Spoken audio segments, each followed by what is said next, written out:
These are the 20 steps for positioning a patient for the swimmer's lateral using the Marchiori method. The patient would be in a gown and stocking feet. All artifacts are removed.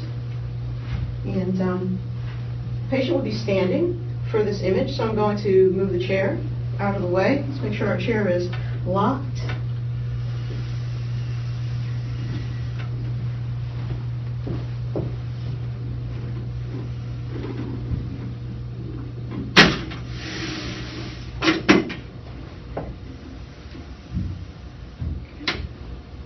All right, and I'm going to need you to step over here for me, please.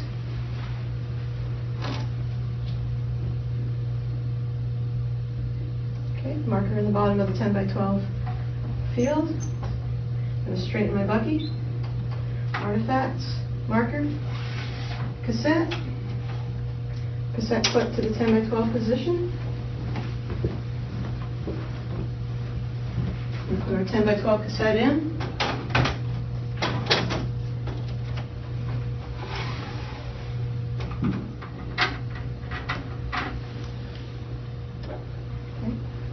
Make sure our bucky is 90 degrees to the floor.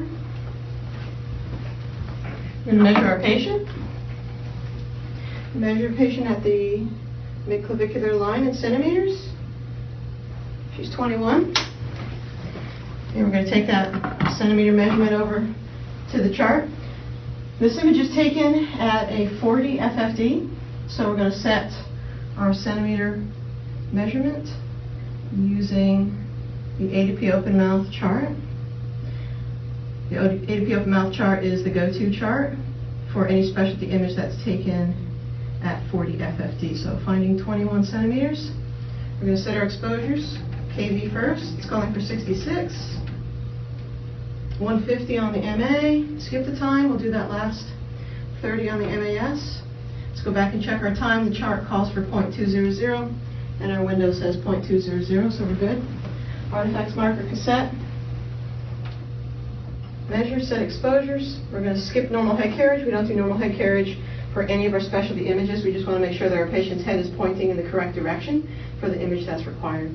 So we're going to ask our patient to step on over against the bucky with her shoulder touching the bucky. We're going to make sure that our bucky is 90 degrees to the floor. Okay. Is your shoulder touching? It is. Okay. In this method, we're going to ask the patient to raise the arm that is closest to the bucky straight up over her head, and the shoulder that is closest to the tube will be depressed towards the floor using a hand weight or a sandbag.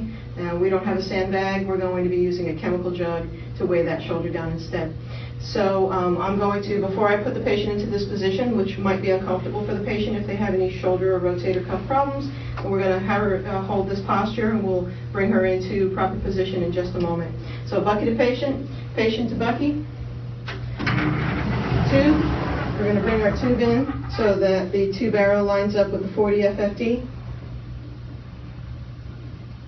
Arrow on the floor. We're going to make sure that our tube angle is 0, so the white needle hangs on 0 on the tube.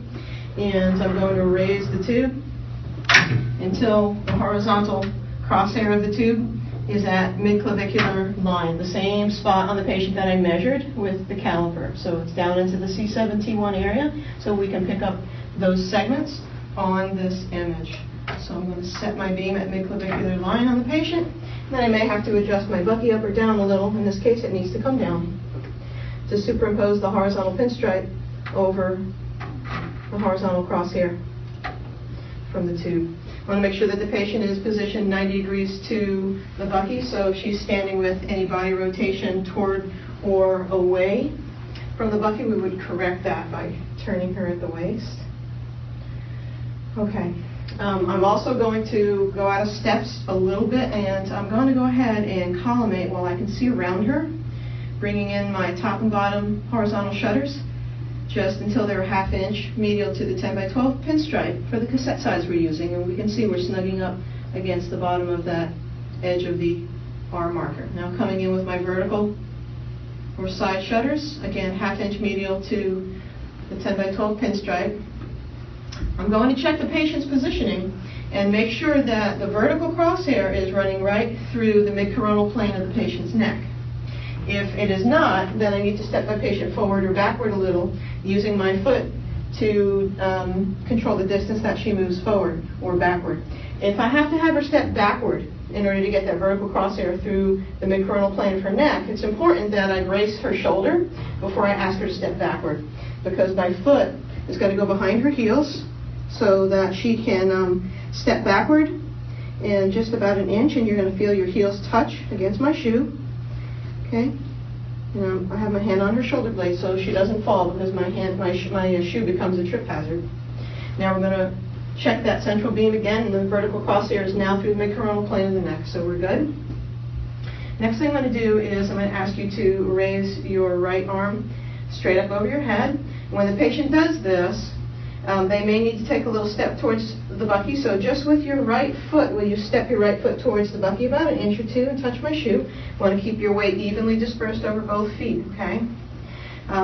We're going to make sure that the patient's face is facing straight ahead. Make sure that the patient doesn't have any head tilt. At this point, the patient has a tendency to want to lean her head towards the bucky, so if you see that happening, physically take out any rotation and tilt that you see with your hands, okay?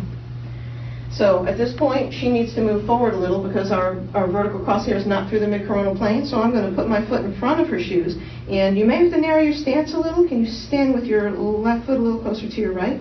Okay, and scoot your toes up until you bump your toes against my shoe. Okay, got it? All right. Again, if you see any head rotation or tilt drift in, you'd physically remove that. The next step is we're going to weigh the shoulder down, the one that is closest to the tube. So before you hand the patient the weight, you're going to say, do you have any problems with your shoulder, elbow, wrist, or fingers when you hold weights or grocery bags in your hands? No. Okay, if the patient is okay to hold the weight, then you would tell them, go ahead and loop 2 or 3 fingers through, whichever is comfortable for you. I'm going to gently let this down to your side. The point of this is to hold your shoulder down out of the beam. So what we're doing in this position is the head of the humerus that is closest to the film is being raised up by the patient's arm. The head of the humerus that's closest to the tube is being weighted down by the weight, which creates a little window through which we're going to send our central ray to pick up C7T1. Okay? So I'm going to take out any head rotation tilt that I see. At this point, we're ready to instruct the patient, so I'm going to have you take a deep breath in, let it all the way out. Hold it out and hold still while I take the exposure. Hold, please. Make the exposure. Relax the patient. You can let that hand down. Let's go ahead and take that weight away.